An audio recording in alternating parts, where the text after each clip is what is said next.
नमस्कार, आप देख रहे हैं सच पत्रिका न्यूज और मैं हूं बालकृष्ण शुक्ला। प्रदेश की राजनीति में इन दिनों बयानों के तीर खूब चल रहे हैं, लेकिन कोटपुतली बहरोड जिले के बामनवास गांव में जो हुआ उसने सत्ता के गलियारों में हलचल पैदा कर दी है। मौका था किसान सम्मेलन का, जहां कांग्रेस के दिग्गजों ने एकजुट होकर न केवल भाजपा को घेरा बल्कि किसान मजदूर की बदहाली पर एक ऐसा तर्क दिया कि पांडाल तालियों की गड़गड़ाहट से गूंज उठा। सम्मेलन के केंद्र में रहे कोटपुतली बहरोड कांग्रेस के जिला अध्यक्ष इंद्राज सिंह गुर्जर ने जब माइक संभाला तो उन्होंने सीधे आंकड़ों से वार किया। उन्होंने सचिन पायलट की शैली में जनता से संवाद करते हुए कहा कि किसान और मजदूर इस देश की अर्थव्यवस्था की वो धुरी हैं जिसके बिना देश का पहिया थम जाएगा। उन्होंने भाजपा की नीतियों पर प्रहार करते हुए कहा कि कांग्रेस के समय अमेरिकी टैरिफ जहां 3% था, वहीं मोदी सरकार इसे 25% से घटाकर 18% पर लाई है। फिर भी लोग इसे उपलब्धि मानकर तालियां बजा रहे हैं। इंद्राज गुर्जर ने तंज कसते हुए पूछा कि क्या हम अपनी नासमझी में अपनी ही जड़ों को नहीं काट रहे?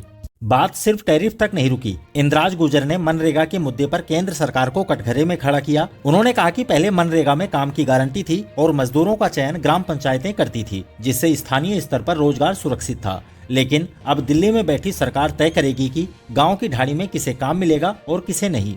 यह सीधे तौर पर पंचायती राज की शक्तियों पर प्रहार है। मंच पर मौजूद पूर्व कैबिनेट मंत्री शकुंतला रावत ने भी तीखे तेवर दिखाए। उन्होंने स्पष्ट शब्दों में कहा कि भाजपा सरकार किसान मजदूर की हालत खस्ता करने पर तुली है, जिसे कांग्रेस कतई बर्दाश्त नहीं करेगी। वहीं युवा तुर्क और मुडावर विधायक ललित यादव ने एक ऐसी मिसाल दी जो क्षेत्र में चर्चा का विषय बनी हुई है। यादव ने कहा कि यदि रीढ़ की हड्डी टूट जाए तो शरीर सजीव होते हुए भी निर्जीव हो जाता है। उनके कहने का अर्थ साफ था, अगर भारत का किसान और मजदूर टूट गया तो भारत का अस्तित्व ही खतरे में पड़ जाएगा। इस सम्मेलन की सफलता का अंदाजा इसी बात से लगाया जा सकता है कि बानसूर के सिंह द्वार से लेकर बामनवास गांव तक कांग्रेस कार्यकर्ताओं ने अपने नेताओं का पलक पावड़े बिछाकर स्वागत किया।